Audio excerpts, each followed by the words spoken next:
Bonjour et bienvenue dans cette nouvelle vidéo qui parlera de corps pur et de mélange.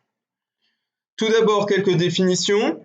Un corps pur, c'est un corps ou une substance constituée d'une seule et unique espèce chimique. Une espèce chimique, c'est un constituant de la matière tel qu'un atome, une molécule ou un ion. Et un mélange, c'est un corps qui est constitué d'au moins deux espèces chimiques, donc minimum 2, donc ça veut dire aussi 3, 4, 5, ça va dépendre des cas. Pour mieux comprendre la différence entre un corps pur et un mélange, je vous propose une analogie avec des bouquets de fleurs. Donc si on regarde ce bouquet qui correspond donc à notre corps de la définition, et chaque fleur correspond à une espèce chimique, on remarque que dans ce premier bouquet, chaque fleur est identique. Donc on a une seule et unique espèce chimique, c'est un corps pur.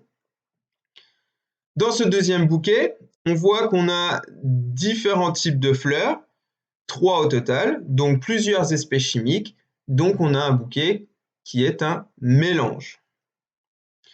Donc maintenant qu'on a revu ces définitions, voyons l'expérience que nous allons observer juste après. Nous allons essayer de savoir, parmi les deux eaux qui sont là, laquelle est un corps pur, laquelle est un mélange. Donc on a de l'eau minérale qu'on trouve en supermarché, qu'on trouve dans la plupart des foyers pour boire, etc. Et nous avons l'eau déminéralisée qu'on trouve également en supermarché, mais qui ne se boit pas, puisqu'elle peut rendre malade, mais qui par contre est très utile dans les forts à repasser pour éviter la formation de calcaire et donc abîmer notre appareil. Qu'allons-nous faire? Nous allons chauffer cette eau à l'aide d'un réchaud électrique, donc c'est comme une petite plaque de cuisson si vous voulez, jusqu'à évaporation de l'eau. Cette eau, nous allons la placer dans un ballon et nous observerons à la fin de l'expérience ce qu'il y a au fond du ballon une fois que toute l'eau est évaporée. Donc si il n'y a strictement plus rien dans le ballon, c'est qu'il n'y avait que de l'eau au départ. Et si il reste des choses au fond du ballon, ça veut dire qu'il y avait d'autres espèces chimiques dans notre eau, et auquel cas ce n'était pas un corps pur. Donc je vous laisse observer l'expérience, on se retrouve après pour les observations et la conclusion.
Donc l'expérience est terminée, observons maintenant les résultats pour en tirer une conclusion.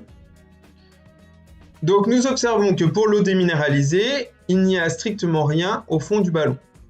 Alors que pour l'eau minérale, on observe des traces blanches au fond du ballon. À quoi correspondent ces traces blanches? Ces traces blanches, c'est tout simplement les sels minéraux de l'eau minérale qui sont restés au fond du ballon puisqu'ils n'ont pas pu s'évaporer. Les sels minéraux, c'est ce qu'on retrouve sur l'étiquette de la bouteille, c'est-à-dire le calcium, le potassium, le magnésium, etc., etc. Donc on observe que dans cette eau, il y avait non pas que de l'eau, mais de l'eau plus des sels minéraux. Donc c'est un mélange.